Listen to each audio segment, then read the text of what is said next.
हुए। मालती के तीनों बेटों की शादी हो चुकी थी। मालती की तीनों बहुएं सुंदर थी और घर का सारा काम भी जानती थी, पर तीनों में एक जैसी आदत थी कि तीनों की तीनों कंजूस थी।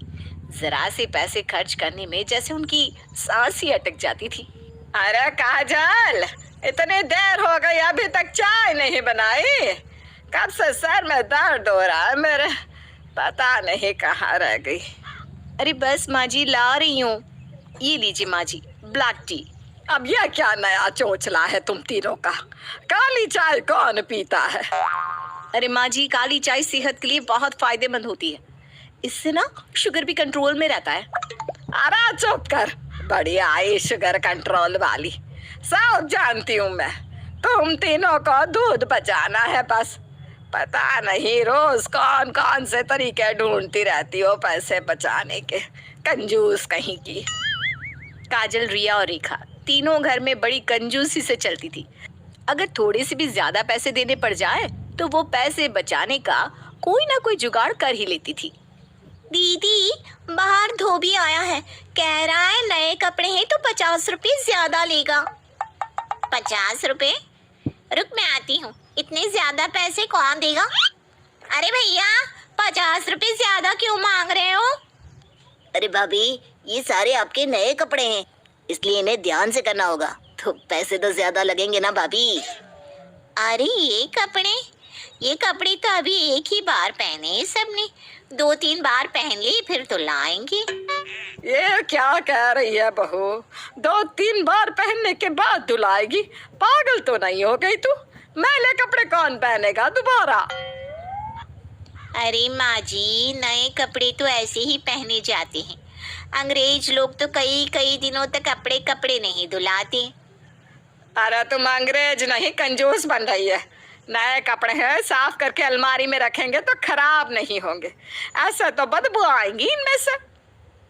अरे माँ जी, नहीं आएगी बदबू, मैं परफ्यूम लगा कर रख दूंगी, आप चिंता ना करिए।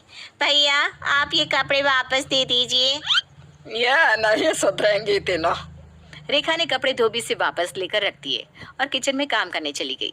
इतने में उसकी सास की सहेली कमला बाहर आ जाती है उससे मिलने, और तीनों बहुओं को फिर से चिंता होने लगती है। अरे दीदी, अब चाय, नाश्ता, शरबत सब बनाना पड़ेगा इनके लिए। हाँ, और ये तो एकदम बिना पानी की दूध की चाय पीती हैं। अरे चिंता ना कर, मैं हूं ना, कुछ करती हूँ। काजल बाहर आती है जहाँ उसकी सास और कमला बैठे हुए हैं। अरे काजल बहू, जा कमला के लिए बढ़िया सी चाय और गर्मा गर्म समोसे लेकर आ। हाँ हाँ माँ जी, जरूर। पर आंटी, आपका चेहरा तो बहुत फीका फीका सा लग रहा है। मेरे चेहरे को क्या हुआ? अभी तो बिल्कुल ठीक था। लगता है आंटी, आपकी शुगर और कोलेस्ट्रॉल बढ़ गया है। अक्सर ऐसा होता है जब ज्यादा मीठा और तला हुआ खाए तो। मैं एक काम करती हूँ, आपके लिए काढ़ा बना कर लाती हूँ, इससे आपकी सेहत और चेहरा बिल्कुल खिल जाएगा। काढ़ा? अरे नहीं नहीं, मैं बिल्कुल ठीक हूँ, मैं नहीं पी रही कोई काढ़ा वाढ़ा, अपनी सास को पिलाइए सब। अरे आंटी, पीकर तो देखिए, बहुत फायदेमंद है, अब भी लाती हूँ मैं। मालती, मुझे ना जरा काम है, मैं चलती हूँ। काजल, तुम अपनी सास के लिए बना दे काढ़ा, चलती हूँ मैं। अरे कमला, सुन तो, सत्यानाश हो, ये क्या किया तूने बहू? मैं तो उनके भले के लिए ही तो बोल रही थी माँ जी। काजल की तरकीब से मालती की सहेली तो भाग गई, लेकिन मालती अपनी बहुओं से भाग नहीं पा रही थी। आए दिन तीनों पैसे बचाने के नए नए तरीके सोचती रहती।